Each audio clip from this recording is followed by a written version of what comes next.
4 kaidah untuk memahami tauhid dan syirik. Dan pada kaidah yang pertama dijelaskan bahwa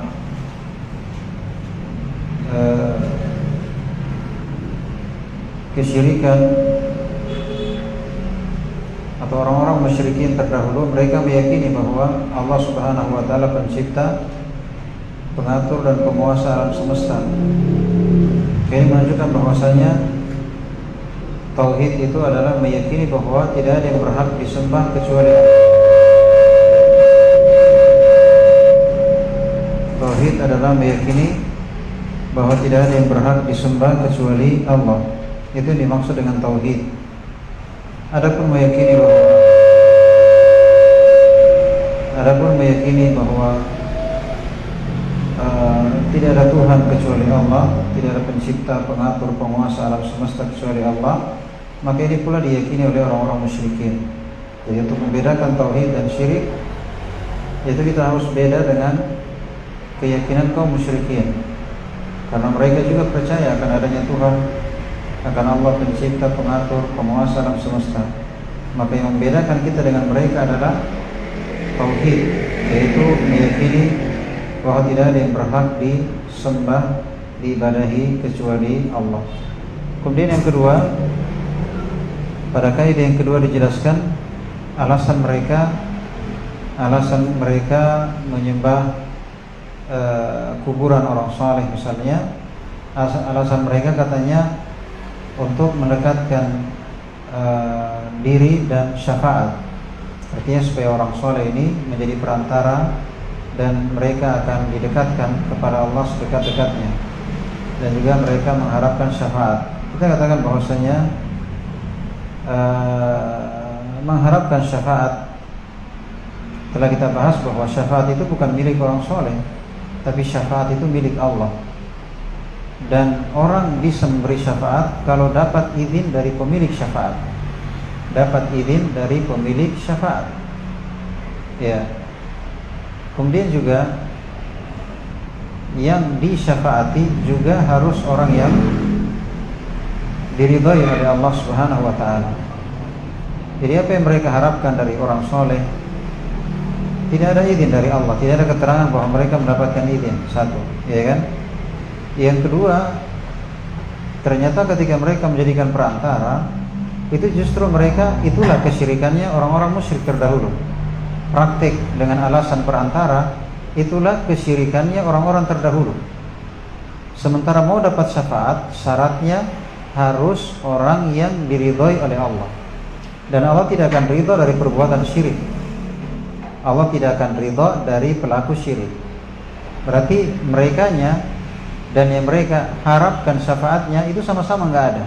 Merekanya sudah berbuat syirik, nggak mungkin diridhoi. Syaratnya disyafaati harus diridhoi, nggak mungkin diridhoi. Yang kedua, yang mereka harapkan syafaatnya tidak mendapatkan izin, Baik.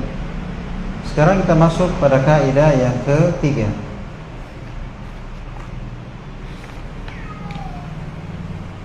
Al-qaidatu tsalitsa, kaidah yang ketiga, anna Nabiyya sallallahu alaihi wasallam dhahara ala unasin mutafarriqin fi ibadatihim.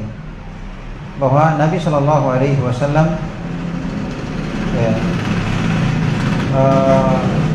diutus kepada manusia yang berbeda-beda, yang berbeda-beda sembahannya. Di antara mereka ada yang menyembah malaikat, wa minhum may ya'budul malaika, wa minhum may ya'budul anbiya was salihin. Di antara mereka ada yang menyembah para nabi, orang-orang saleh. Wa minhum may ya'budul al-ahjar wal ashjar. Di antara mereka ada yang menyembah batu, pohon. Wa minhum may ya'budu asy-syamsa wal qamar. Di antara mereka ada yang menyembah matahari dan bulan. Wa qatalahum Rasulullah sallallahu alaihi wasallam jami'an, dan semuanya diperangi oleh Rasulullah sallallahu alaihi wasallam, wa lam yufarriq bainahum, dan Nabi tidak membedakan. Sebagian orang mengatakan bahwa syirik itu kalau menyembah patung. Padahal mereka tidak ketahui bahwa Nabi sallallahu alaihi wasallam diutus kepada manusia, macam-macam yang mereka sembah. Ada yang menyembah malaikat, ada yang menyembah nabi, ada yang menyembah orang soleh, ada yang menyembah batu, ada yang menyembah pohon. ada yang menyembah matahari, ada yang menyembah bulan. Semuanya sama, yaitu kafir. Semuanya yaitu musyrik, diperangi oleh Rasulullah SAW. Jadi orang-orang sekarang kadang bertanya, di mana syirik kami? Kami tidak menyembah patung. Syirik itu kalau menyembah patung, ya kan? Syirik itu kalau menyembah patung. Ini orang soleh, tawassul, ya kan? Tawassul. Mana patungnya? Kami nggak nyembah patung, nggak sujud ke patung, nggak sholat ke patung. Nah, mereka pikirnya syirik itu kalau hanya menyembah patung. Ya, kita atau terbantahkan dengan kaidah yang ketiga bahwa syirik itu bukan hanya menyembah patung, tapi menyembah apa saja selain dari Allah itu namanya syirik. Mau dia malaikat, mau dia orang soleh, mau dia nabi, mau dia pohon, mau dia batu, mau dia apapun dia, ya. Kapan ada ibadah diserahkan kepada selain Allah, siapapun dia, apapun dia, maka itu namanya apa?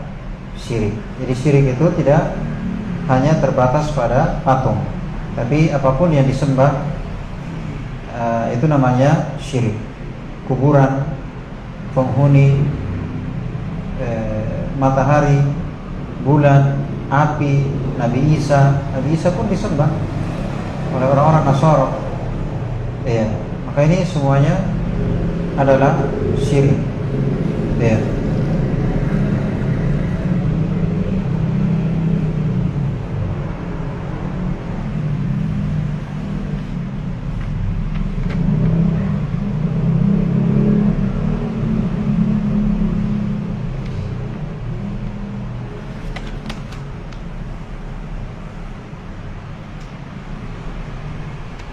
Adapun dalilnya adalah surah Al-Baqarah ayat 193.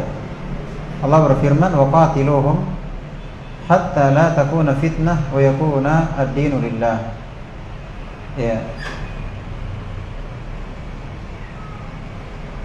Dan perangilah mereka sampai tidak terjadi fitnah, itu syirik. Ya, yaitu syirik. Wa yakuna ad-dinu, dan supaya agama yaitu ibadah kulluha lillah, wa yakuna ad-dinu lillah, supaya agama atau ibadah semuanya hanya kepada Allah. Ayat ini jelas bahwa Allah memerintah Nabi Muhammad SAW untuk memerangi kaum musyrikin, dan Nabi diutus kepada para penyembah yang bermacam-macam. Semuanya divonis sebagai kafir, diperangi oleh Nabi sampai mereka bertauhid. Kemudian dalil tentang matahari dan bulan.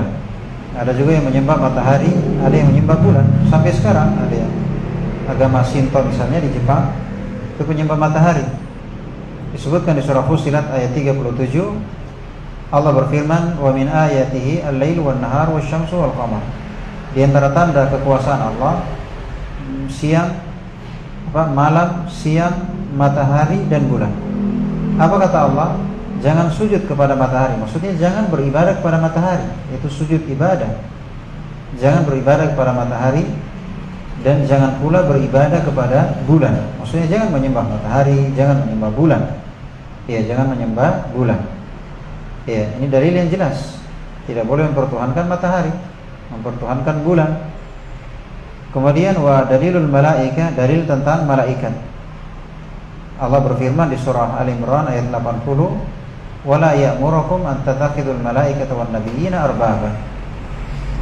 Dan dia tidak, maksudnya dia Allah tidak memerintahkan kalian untuk menjadikan malaikat dan nabi sebagai Tuhan.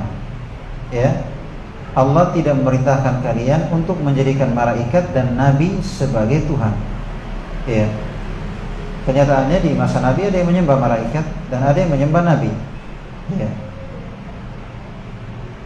Makanya Nabi SAW mengutuk orang-orang Nasara yang menjadikan kuburan nabi-nabi mereka sebagai masjid, sebagai tempat ibadah. Ya.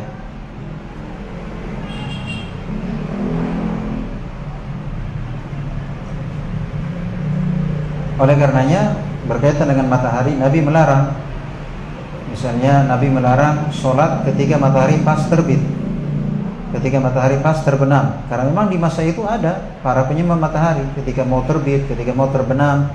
Maka kita dilarang sholat sunnah ketika matahari pas mau terbit atau mau terbenam, karena menyerupai penyembah matahari. Nah, ini menunjukkan bukti bahwasanya Nabi diutus bukan hanya penyembah patung, ya, tapi juga penyembah yang lain seperti penyembah matahari dan yang lain, ya.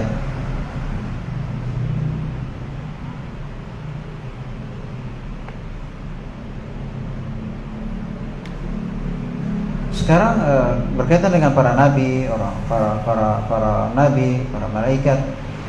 Sebagian kaum musyrikin atau orang-orang musyrik sekarang mengatakan bahwa menyembah malaikat atau nabi atau orang soleh itu bukanlah kafir, ya, bukanlah kafir.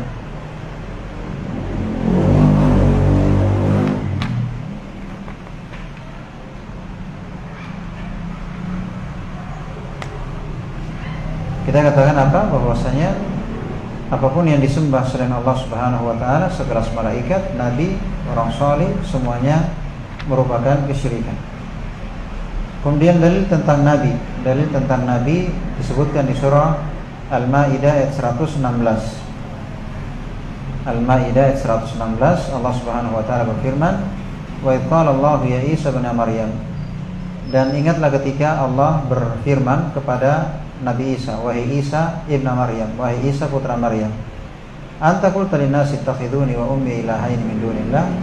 Apakah kau pernah bilang kepada manusia, jadikanlah saya dan ibu saya sebagai Tuhan selain Allah?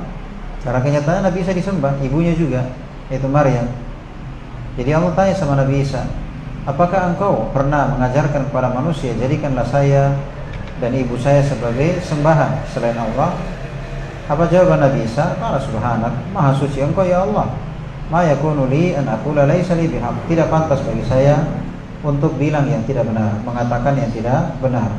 In kuntu qultuhu faqad alimtah. Kalau betul memang saya pernah bilang kepada manusia saya Tuhan, ibu saya Tuhan, pasti engkau sudah tahu, ya kan? Pasti engkau sudah tahu. Ta'lam ma fi nafsi wa la a'lam ma fi nafsi. Engkau mengetahui yang dalam diriku, engkau mengetahui yang dalam diriku, dan saya tidak mengetahui apa yang dalam dirimu. Innaka anta alamul ghuyub, sungguhnya engkau mengetahui yang gaib. Pada ayat ini Al-Maidah ayat 116, Allah mengingkari orang-orang yang mempertuhankan Nabi Isa dan ibunya itu Maryam. Makanya Allah tanya Nabi Isa, apakah engkau mengajarkan kepada manusia bahwa sembahlah saya, jadikanlah saya Tuhan? Jadi kenyataan bahwasanya memang di masa itu ada yang menyembah Nabi Isa alaihissalam dan ibunya. Ya. Dalil tentang orang saleh. Disebutkan di surah Al-Isra ayat 57. Allah berfirman, ulaika alladzina yad'una yabtaguna ila rabbihimul wasila ayyuhum aqrab wa yarjuna rahmata wa yakhafuna 'adzaba. Mereka adalah yang yad'un, yang beribadah, yabtagun, yang mengharapkan, ila rabbihimul wasila, yang mengharapkan kedekatan kepada Tuhannya. Ayyuhum aqrab, siapa di antara mereka yang paling dekat, wa yarjuna rahmatah, dan mengharapkan rahmatnya, wa yakhafuna adzabah, dan mereka takut azabnya. Surah ini, surah Al-Isra ayat 57.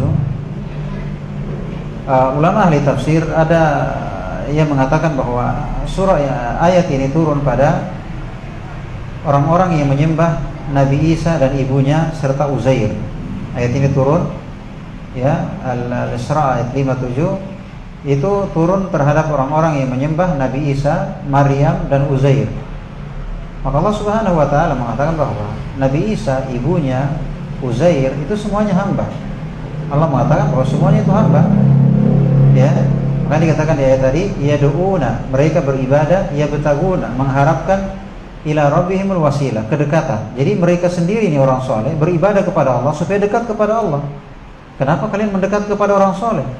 Mereka saja itu, mereka berusaha supaya dekat kepada Allah dengan ibadah itu, supaya mereka dekat. Kenapa kalian minta kedekatan kepada orang soleh? Ya, ini ayat ini turun untuk para penyembah Nabi Isa, ibunya, Uzair, ya, yang mereka mendekatkan diri kepada Allah dengan cara itu, sementara mereka sendiri, yaitu Nabi Isa, dan orang soleh, para nabi, orang soleh, mereka mendekatkan diri kepada Allah dengan ibadah. Ya, artinya mereka sendiri, mereka perlu kepada Allah Subhanahu wa Ta'ala. Ya, mereka perlu kepada Allah Subhanahu wa Ta'ala. Ini pendapat yang pertama ya. Pendapat yang kedua, dia mengatakan bahwa surah ini atau ayat ini, surah Al-Isra ayat 57, bahwa dia turun kepada kaum musyrikin yang menyembah sekelompok dari jin. Yang menyembah sekelompok dari jin. Maka jinnya masuk Islam. Jinnya masuk Islam, dan tidak ada di antara penyembahnya yang mengetahui bahwa jin yang mereka sembah selama ini sudah masuk Islam. Ya, sudah masuk Islam. Sehingga jin-jin ini mereka mendekatkan diri kepada Allah dengan ketaatan.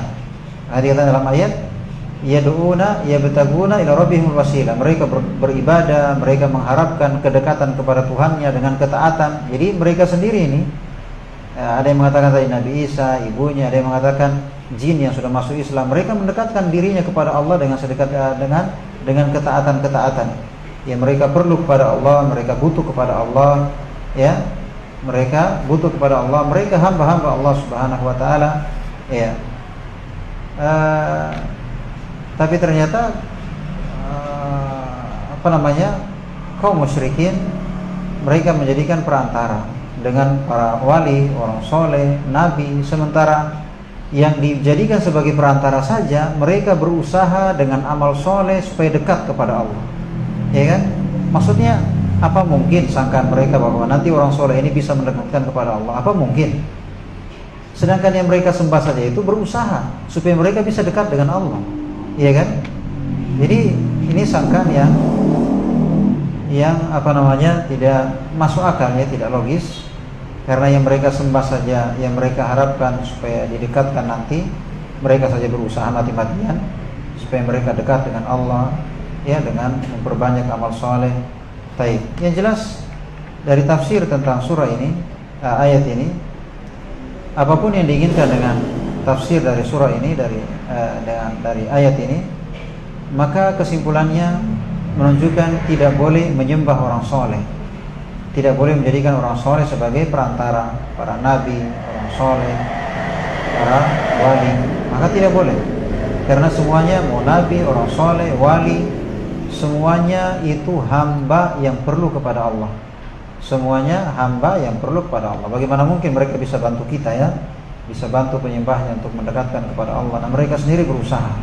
Mereka sendiri berusaha supaya dekat dengan Allah Subhanahu wa Ta'ala. Ya.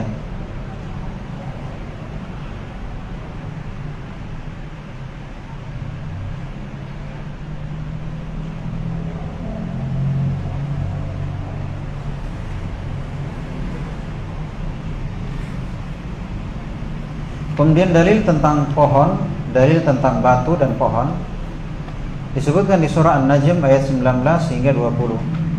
Afara'aytumul Lata wal Uzza wa manata tsalitsatal ukhra. Ya, tidak kalian melihat Al-Lata dan Al-Uzza dan yang ketiga yaitu Manat. Yang ketiga yaitu Manat. Disebutkan tiga ini, Lat, Uzza, Manat. Ya, Al-Lata, Al-Uzza dengan Manat. Al-Lata yaitu nama berhala di Taif. Nama berhala di Taif, dia merupakan batu yang dipahat, ya, di situ dibangun rumah. Ada gorden-gordennya, ya, menyerupai Ka'bah. Di sisinya ada tiang-tiang, ya. Ini batu, ya, batu dia Al-Lata, dia berhala di Taif. Iya. Dia batu yang dipahat. Maksudnya batu yang dipahat, kalau bahasa kita batu yang dipahat ya patung, ya, patung. Karena dia ini kalau kita baca kisah Al-Lata, dia itu orang yang soleh memang. Dia kerjanya kalau musim haji dia kasih makan orang haji dengan roti. Makanya dibilang yalutus sawik, dia Lata yalut, yaitu yalutus sawik, yaitu mengadon roti. Jadi musim haji dia bikin roti banyak-banyak, kemudian dikasih makan para jemaah haji. Ya, akhirnya ketika dia meninggal, untuk mengenang jasa-jasanya dibikinkanlah batu yang dipahat. Kalau bahasa kita patung, ya bahasa kita patung. Dibangunkan rumah, ada gorden-gordennya, ya ada, kalau kita ini kelambu-kelambunya, gitu kan? Ada tiang-tiangnya, ada kelambu-kelambunya, ya. Jadi mirip Ka'bah dia, ada mirip Ka'bah, ya ada patungnya mirip Ka'bah. Itu Lat di Taif. Ya, jadi ini kuburan patungnya orang soleh. Ya, patungnya orang soleh, orang yang dermawan. Ya. Taib. Yang kedua adalah Al-Uzza. Ya, Al-Uzza. Al-Uzza ini dia pohon. Al-Uzza dia pohon di lembah Nakhlah antara Mekah dan Taif. Di lembah Nakhlah antara Mekah dan Taif. Dulu ya, kalau sekarang sudah habis. Ya. Ini Al-Uzza. Jadi sekitarnya ada siter, ada gorden-gorden, ya ada kelambu-kelambu, ada bangunan, ya. Dan di situ ada syaitan yang berbicara kepada manusia. Saking hebatnya situ ya, ada syaitan yang bisa berbicara kepada manusia. Ya, jadi orang-orang jahil menyangka bahwa sudah pohon itu yang berbicara, ya kan? Ternyata ada jin yang bermain. Ya, ada jin di balik pohon. Ya, pohon keramat. Kemudian Manat ini dia batu besar. Dia batu besar di Jabal Qadid, ya, atau ya di Jabal Qudayd. Ya, ini antara Mekah dan Madinah. Di Gunung Qudayd ada batu besar namanya Manat. Ya. Sebenarnya dulu ketika Nabi SAW diutus, banyak sekali berhala dalam bentuk pohon, batu, patung. Hanya disebutkan 3 ini. Disebutkan 3, Al-Lata, Al-Uzza, Manat, karena ini yang terbesar. Karena ini berhala besar, yaitu patung Al-Lata, Al-Uzza, pohon, ya, dan Manat itu batu besar, ya batu besar.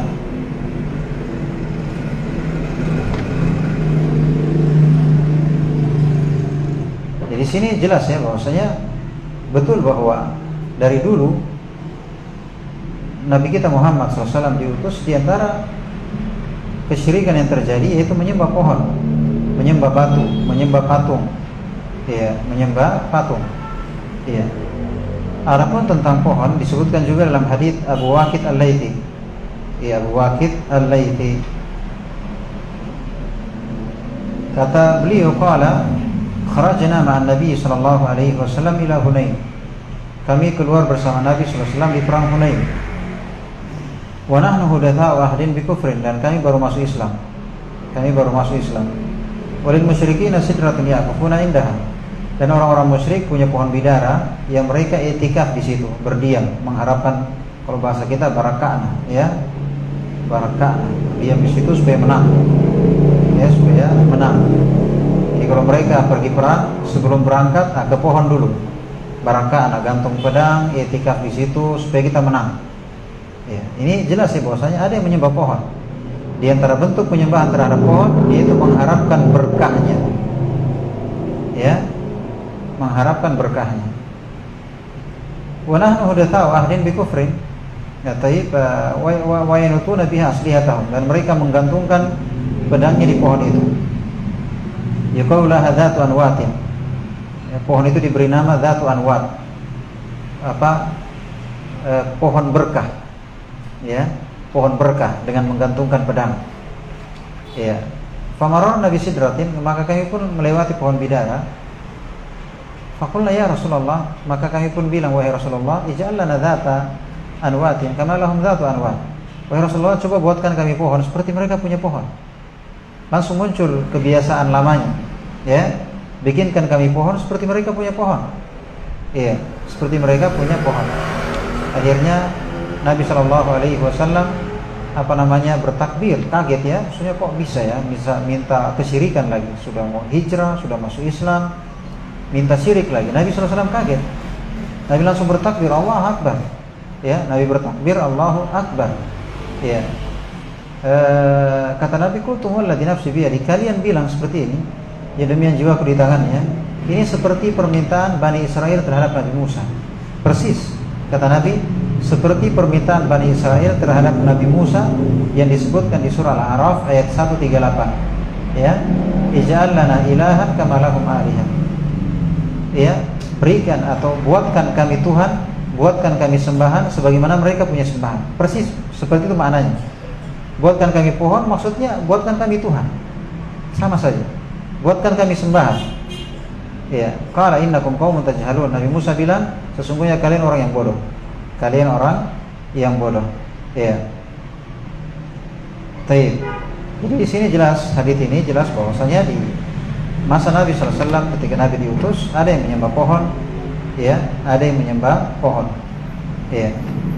Makanya sekarang tidak heran ya, ada yang mengagungkan pohon beringin, ya kan? Ada pokoknya pohon-pohon besar. Ya, lengkap sudah. Ada yang menyembah batu, ada yang menyembah pohon, ada yang menyembah kuburan.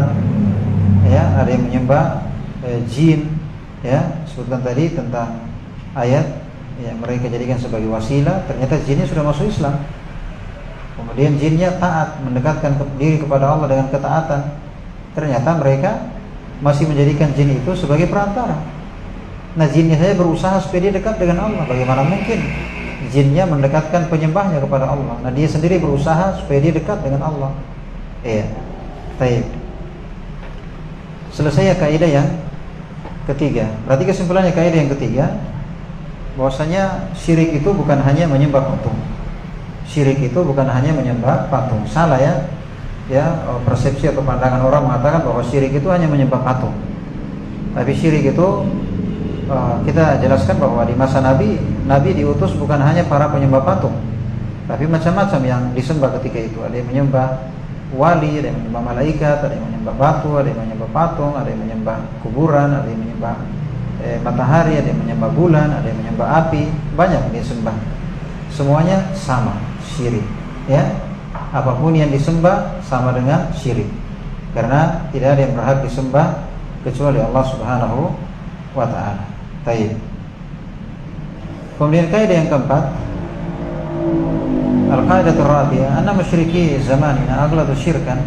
Sungguhnya orang-orang musyrik di masa kita itu lebih parah syiriknya. Ini di masa beliau, di masa Syekh Muhammad bin Abdul Wahhab, itu lebih parah. Ya, minal awwalin, dibandingkan orang musyrik terdahulu. Lianal awwalin yusyrikuna fil raha. Ada karena orang-orang terdahulu itu mereka berbuat syirik ketika dalam kondisi aman, dalam kondisi aman. Wa yukhlisuna fi syiddah, dan mereka memurnikan ibadah dalam kondisi genting. Dalam kondisi genting. Wa musyriku zamanina syirkuhum daim. Sementara orang musyrik di masa kita itu syiriknya selalu, syiriknya abadi, dalam kondisi aman, apalagi genting. Ya. Sekarang semakin genting semakin syirik. Kadang dibilang, oh, sajiannya kurang. Ya, sajiannya kurang, makanya marah lagi. Ya, tahun ini harus pakai, tidak bisa lagi pakai ayam, dia minta kambing. Makanya terjadi lagi musibah. Jadi luar biasa sekarang ya. Artinya kalau dulu orang-orang musyrik di masa Nabi itu mereka disebutkan di surah Al-Ankabut ayat 65. Ya, bahwa mereka itu syiriknya nanti kondisi genting. Kalau aman mereka syiriknya dalam kondisi aman. Tapi kalau genting langsung hilang jin-jinnya, sembahan-sembahannya, mereka enggak ingat. Mereka ingat Allah. Ya, disebutkan di surah Al-Ankabut ayat 56.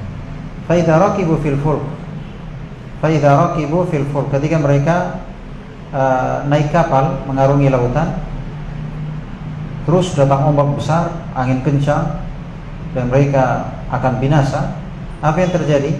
Da'allaha mukhlishina lahuddin, maka mereka berdoa kepada Allah dengan mengikhlaskan doanya hanya kepada Allah. Coba bayangkan ya, ini Allah yang bilang. Jadi ketika kondisi genting, mereka yakin betul bahwa tidak ada yang selamatkan kita kecuali Allah. Yakin mereka. Tapi apa yang terjadi kata Allah? Falamma najahum minal bar, tatkala Allah selamatkan ke daratan, idahum yusyrikuna, bikin syirik lagi. Kalau sekarang enggak, kalau musyrik sekarang enggak. Pokoknya semakin genting semakin syirik. Semakin genting semakin parah syiriknya. Makanya laut-laut itu ada, misalnya ada Ratu Pantai Selatan. Ya, kalau di di Sungai Jeneberang ada buaya. Ya, buaya putih katanya. Ya, itu dikasih makan, kasih ayam, kasih sesajian, ya, terus meningkat. Jadi ketika ada musibah yang mereka ingat itunya, syiriknya. Kalau sekarang, kalau dulu enggak. Ketika dalam kondisi genting, mereka yakin betul tidak ada yang menyelamatkan kita kecuali Allah. Ya, kalau sekarang semakin syirik semakin jadi. Ya, semakin semakin musibah, maka semakin syirik. Ya. Banyak buktinya ya, di antaranya disebutkan di surah Al-Isra ayat 67. Tadi Al-Ankabut ya ayat 65, sekarang Al-Isra ayat 67. Allah Subhanahu wa taala berfirman, "Wa idza massakumud dhurru fil bahri dhalla man tad'una illa iyyah. Falamma najjakum minal barri a'radtum wa kana al-insanu kafura." Kalau kalian tertimpa musibah, tertimpa bahaya di darat, ya, fil bahr, di lautan, maka hilang yang kalian ibadahi kecuali Allah. Jadi maksudnya Allah yang bilang tentang mereka, kalian itu kalau kena musibah di darat, di lautan, hilang yang kalian ingat itu, patung-patung, penghuni-penghuni. Kalian hanya ingat Allah, gitu ya. Yakin betul hanya Allah yang bisa selamatkan. Tapi falamma najjakum minal bahr, tapi tatkala kami selamatkan kalian ke daratan, a'radtum, kalian kembali bikin syirik. Apa kata Allah? Kal insanu kafura, sungguhnya manusia itu benar-benar kafir. Di ayat lain di surah Luqman ayat 32, falamma najjahum ilal bar faminhum muqtasid. Tatkala mereka diselamatkan ke daratan, maka mereka kembali lagi syirik. Di Al-Ankabut ayat 56 tadi ya, 56, falamma najjahum ilal bar idza hum yusyrikun. Ketika mereka diselamatkan ke daratan, maka mereka buat syirik lagi.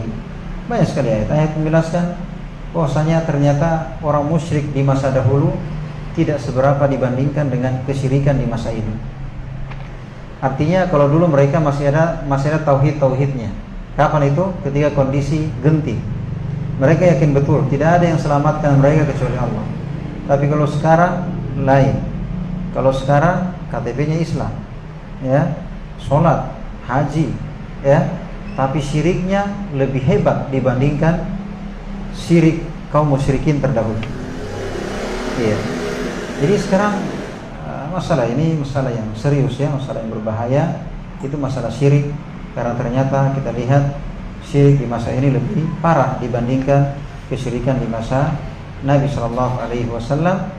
Di antaranya dari sisi kalau dulu itu mereka bisa murni ibadah hanya kepada Allah, sekarang ternyata dalam kondisi apapun, bahkan dalam kondisi genting, mereka semakin mengingat selain Allah. Mana buktinya? Sajian bertambah.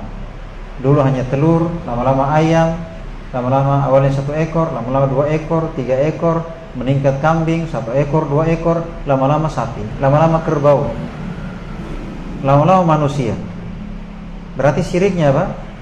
Syiriknya bertambah. Semakin genting semakin bertambah syiriknya. Iya, jadi ini PR kita semua ya, artinya dengan kaidah ini atau dengan buku yang kita pelajari ini mengingatkan kepada kita bahwa ternyata syirik di masa ini lebih parah dibandingkan dengan masa terdahulu. Jadi alhamdulillah kita sudah selesai dari kitab Al-Qawaid Al-Arba karya Syekh Muhammad Ibn Abdul Wahhab, menjelaskan tentang 4 kaidah memahami tauhid dan syirik. Jadi yang pertama tentang tauhid itu adalah tauhid uluhiyah, meyakini bahwa tidak ada yang berhak diibadahi kecuali Allah. Itulah tauhid. Jadi kalau hanya meyakini Tuhan, adanya Tuhan, Dia pencipta, Dia pengatur, Dia penguasa, itu keyakinannya Abu Lahab. Itu kepercayaannya Abu Jahal. Ya, itu keyakinannya Abu Jahal, Abu Lahab dan kaum musyrikin. Nah, berarti yang membedakan kita adalah meyakini bahwa tidak ada yang berhak diibadahi kecuali siapa? Allah, ya kan? Kemudian yang kedua, menjadikan perantara dengan alasan syafaat, dengan alasan supaya mereka mendekatkan kepada Allah Subhanahu wa taala. Jawabannya apa? Jawabannya syafaat itu milik Allah, bukan milik yang kalian harapkan. Syafaat itu milik Allah. Tentunya Allah mau kasih izin kepada siapa yang dikehendaki, ya kan? Nah, kalian juga mau dikasih syafaat nanti, kalau kalian diridhoi oleh Allah, dan Allah tidak akan ridho dari pelaku syirik. Lantas kalian pergi ke kuburan orang soleh, di situ katanya menjadikan perantara. Nah, orang soleh saja ini mereka mendekatkan diri kepada Allah dengan ketaatan supaya mereka dekat kepada Allah. Mana mungkin mereka tolong kalian? Mereka saja berusaha supaya dia dekat dengan Allah, apalagi mau tolong kalian, gimana caranya? Iya. Baik, berarti itu namanya harapan yang sia-sia. Mereka harapkan kebaikan, ternyata tidak ada apa yang mereka harapkan. Kemudian kaidah yang ketiga bahwa ternyata syirik itu bukan hanya menyembah patung. Syirik itu bukan hanya menyembah patung. Ya, jadi kalau yang kedua tadi, kalau mau tawassul jadikan perantara, jangan ke kuburan orang soleh, karena cara seperti itu cara ala musyrikin. Ya, itu caranya ala musyrikin. Dan ke kuburan Syekh Yusuf, itu ala musyrikin, jelas, persis. Ya, ini disebut dalam ayat yang telah kita bacakan. Jadi kalau mau tawassul, mau jadikan perantara, itu jadikan amal soleh, beramal soleh supaya dekat dengan Allah, kan begitu ya?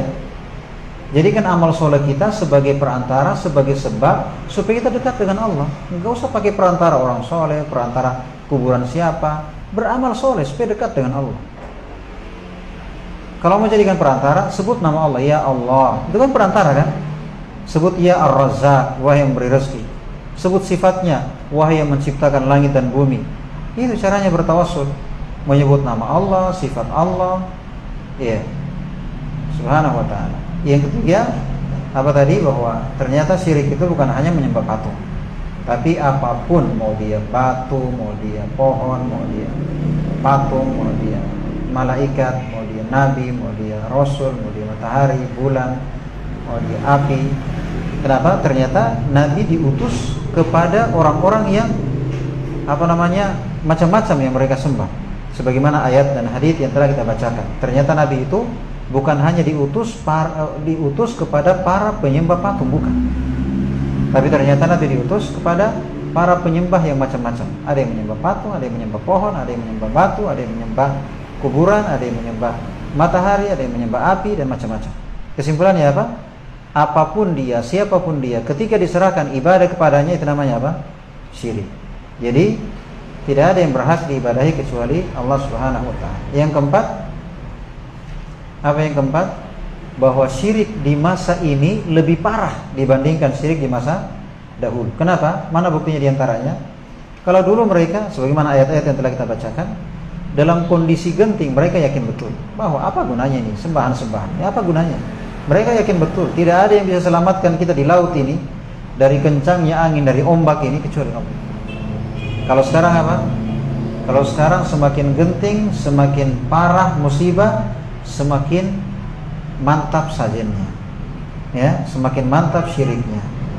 Berarti syirik di masa ini lebih parah dibandingkan syirik di masa dahulu. Iya. Baik, insyaallah taala pertemuan berikutnya kita akan masuk pada kitab yang ketiga, namanya An-Nawaqidul Islam, pembatal Islam. Ini penting sekali. Karena kadang kita hanya sering mendengar pembatal wudu, pembatal sholat, pembatal puasa, pembatal haji. Jarang pembahasan pembatal Islam. Bayangkan, bukan cuma sholat kita, wudu kita, puasa kita, haji kita, Islamnya pun batal. Dan banyak, di tengah kaum muslimin banyak. Bisa karena keyakinan, bisa karena ucapan, bisa karena perbuatan, ya, bisa karena keraguan, itu batal Islam. Hanya gara-gara keyakinan, atau gara-gara ucapan, hanya gara-gara perbuatan, atau hanya karena bimbang. Yakin tidak, dustakan tidak, dibimbang. Itu bisa batal Islam. Nah, ini penting sekali. Sedangkan pembatal sholat penting, karena kita sholat kita batal kan tidak sah sholatnya kita kan, capek, nggak sah. Tapi sedangkan pembatal sholat sudah penting. Bagaimana dengan pembatal Islam? Pembatal syahadat. Ya, pembatal syahadat. Insyaallah taala kita bahas pada pertemuan berikutnya. Semoga apa yang kita dengarkan bermanfaat bagi kita semua. Semoga Allah Subhanahu wa taala menjauhkan kita dari syirik yang nampak maupun yang tersembunyi, dan menjadikan kita semua dari ahli tauhid yang sebenarnya, yang benar-benar mewujudkan tauhid. Ya, semoga bermanfaat bagi kita semua, khususnya bagi saya pribadi. Mohon maaf atas segala kekurangan. Subhanakallahumma wa bihamdik, asyhadu an la ilaha illa anta, astaghfiruka wa atubu ilaik. Wa akhiru da'wana alhamdulillahi rabbil alamin.